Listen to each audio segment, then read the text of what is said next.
হুমকি দিচ্ছে দেখছে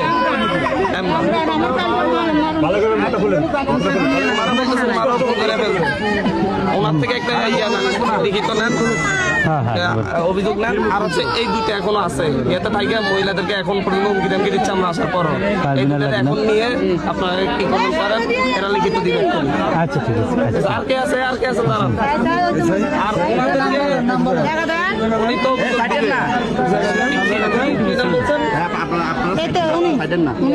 আচ্ছা পিচ্ছি সারাজে রাতে যখন উনি যখন গেছিল ছেলে আনতে পিচ্ছি সারাজে ওনারা বলছে লাশ দিবে, ছেলে দিবে না। ঠিক নাকি এটা বলছে? আচ্ছা ওখানে সোহর ছিল, পিচ্ছি সাহারা ছিল, আর কেডা আর কে ছিল? আরেকজন আসছিল এই তিনজনই তো, আর কেউ ছিল না? আর আমার ছেলে দেখতে পাচ্ছি ওগুলো তো ফাঁকা গাছ, আমি দেখতে গিয়ে দেখতে তো পারো না। আমার না এগুলো ফাঁকা গাছ আমি দেখি না সেইখানে। আচ্ছা তাহলে উনি বিকালে যে মামলাটা বাদী হবে না, আমরা যাতে লেগে তাহলে থানায় রেকর্ড দিতে পাঠিয়ে দেবো। এই দুটার এখন পান্ডা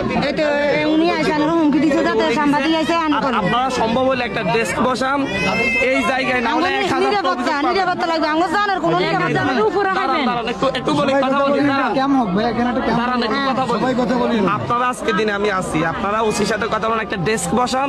এখানে অন্তত 1000টা অভিযোগ পাবেন মহিলাদের, চাঁদার অভিযোগ, টাকা নেওয়ার অভিযোগ, হাজবেন্ডের পিটার অভিযোগ, মানে যারা এতদিন এটাকে তসতস করে রাখছে এক ইয়েতে আপনারা এই যে অন্তত এই 5-7 জনের বিরুদ্ধে আপনারা 1000টা অভিযোগ পাবেন। একটা টেবিল নিয়ে বসেন। আচ্ছা ঠিক আছে। আচ্ছা আর আপনি করেন এগুলো, আমি আপনাকে একটু হাত জোর করি। আমি অবশ্যই এই মহিলাগুলা এই ব্যারাকটা এত অসহায়।